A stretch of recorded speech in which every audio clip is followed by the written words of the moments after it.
A beautiful day. Just great to get back on the grass. Almost felt like a bye week having a bonus day.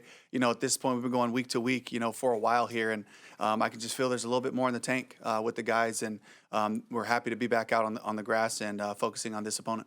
I understand that we're going to get the injury report later, but we didn't see Christian Roseboom or Trevin Wallace participate. You brought in Jacoby Windman.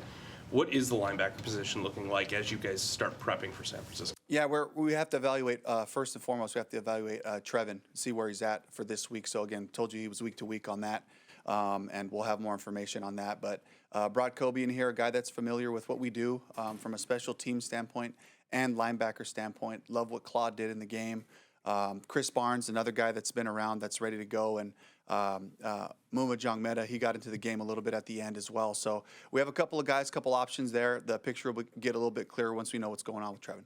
Are you first time out with the ankle that he injured on the Sunday? Yeah, he was a full participant in practice today. He was able to move around and execute what we needed him to do today. Are you preparing to go without Roseboom?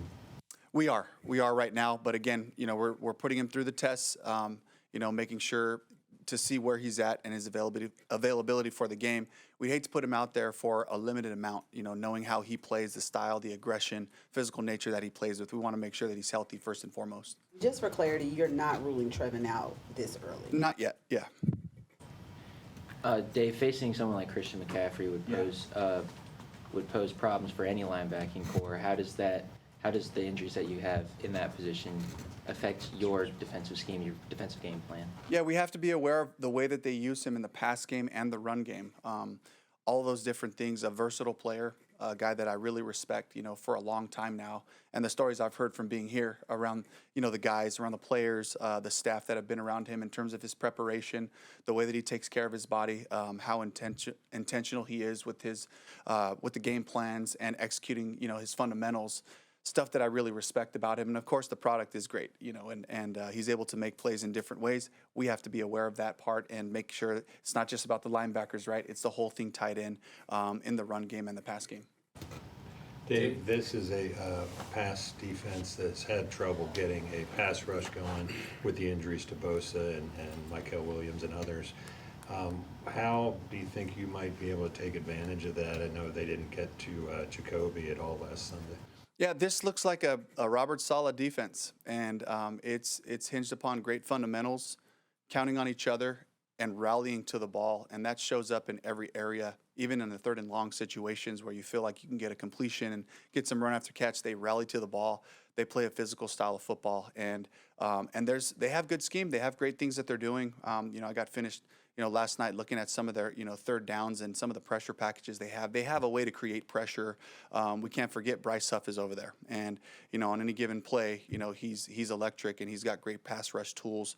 But this is a group that's playing well together, and they haven't produced the numbers maybe to get pressure on the quarterback, but the whole thing's tied together. And whether it's the linebackers and the secondary playing concepts well, that's what I see right now on film. Balancing with the young guys, hey, go out, enjoy Monday Night Football, enjoy this opportunity that we have, the position that we're in, with maintaining focus and one game at a time. Championship mindset, and what a great opportunity for us to play an excellent opponent, a team that I really respect from a players and coaching standpoint on Monday Night Football. There'll be a bunch of cameras out there, a lot more action that way. You get to be the show of the week, and that's something that prepares us to handle these types of situations, with class and with the right intentionality and focus. And that's why we try to preach every game as a championship opportunity, so that you don't all of a sudden have to get up for Monday Night Football. But it'll be special. It'll be great. I encourage our guys to take in the moments, take in the opportunities, look around, hear the sounds, feel it, feel all of it, and still get back to our execution and be able to have a great focused week. So there's a lot of excitement, but at the same time, we have to treat this as another game. Playoff implications, all those things right in front of us, with the Niners continuing to battle to find ways to win. And this is a great opportunity for us. As a human being, do you get bored on Monday waiting to kick off until 8, whatever it is? No, there's lots to do. And, there's obviously always checking in with your players to see where we're at. The game does take a long time to get there, and it's not like normal on Sundays where you can sit there and watch games until it comes. But, it allows you to get a good night's rest. We'll have some version of a walkthrough and some brief meetings in the morning to just make sure that our brains are locked back in. But everything is about that game, and just getting yourself prepared from a physical standpoint and a mental standpoint so we can go and perform well. Piggybacking off of that, when you guys are so regimented and you're used to having the same routine this whole time, how do you try to balance that or keep the routine similar for these guys, even though you're playing every night? Yeah, we took our bonus Monday and then basically just started off, our week a day later so that we could just be in the rhythms and the flows of what we're doing. And that's what it felt like today. I know it's Thursday for the rest of the world, but in our minds, it's Wednesday. It's our work Wednesday, and went through our meetings and our preparation the same way. So that helps to just kind of get back in that rhythm, and then, of course, following the Monday night game, then you have a different set of opportunities to look at a shorter week and how do we condense our game plan and try to make it feel as normal as possible for the preparation. It's being in the playoff conversation and Bryce having another aggravation of his ankle, do you guys have to consider putting Mike White up on the 53 just so you have that emergency option as you go down, what this is the final stretch of the season? It's an option. Right now, that's not the plan for this week, but it is an option. I'm glad he's here. Continue to hear our words, prepare with the guys, have the conversations, be a part of the protection meetings, all those things, so that if we need him, we can call on him. After you talked about him, but do you have to defend him differently than you might other running backs because of his versatility? You do have to respect the variety of routes that he can run from the backfield and split out. He's got a pretty developed route tree out there.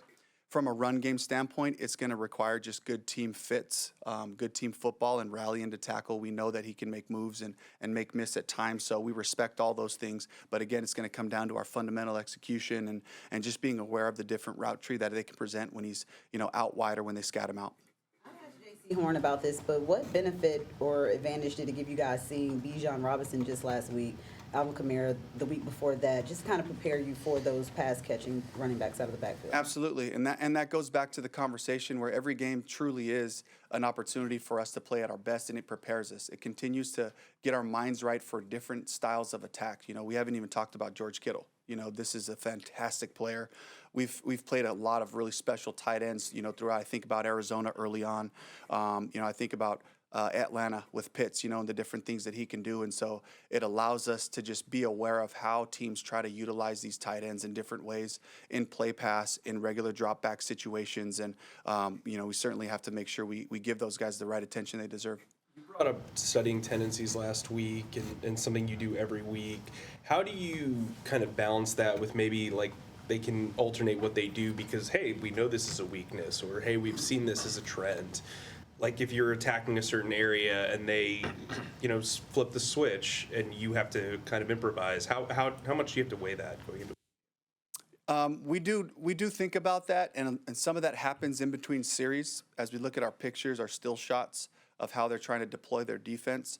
What I've seen from a Robert Saleh defense is they're going to call their calls, and they're going to play it with discipline, and they keep a simple mentality. A lot of it's disguise, but they end up in the right spots. And when you can really narrow your focus and you look at all the concepts, you're able to play them well because you have fewer calls and guys are in position to play them. And that's what I expect. I expect them to fit the run game the way they're coached to be and be in their spots and their spot drops, and they'll mix some man in there as well. They got some nice coverage players out there. But we try not to tweak too much. That's why we develop concepts that allow you to progress, allow you to get to other things if the defense tries to attack you in a different way. We'll do a couple more. Alex Kemp's crew will officiate the game on Monday. How much stock do you guys place into kind of looking at the officiating crews and some of their tendencies, some of their calls, and things like that? Yeah, we're aware of that. Coach George Lee does a great job on Saturdays talking about each officiating crew and what they call, what they don't call. And it gives our players an expectation for what to be looking for and what to be aware of, keeping your hands clean. Some groups, they say, hey, they're going to let the defensive backs play, as far as being aggressive and all that. So the guys don't be, looking around fishing for calls if this is a crew that allows that, and they all have a little bit of a different bent crew by crew.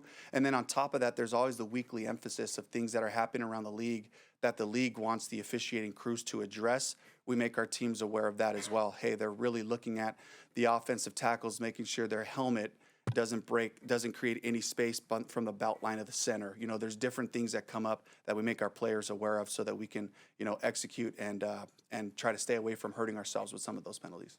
Win against- Last one from Joe.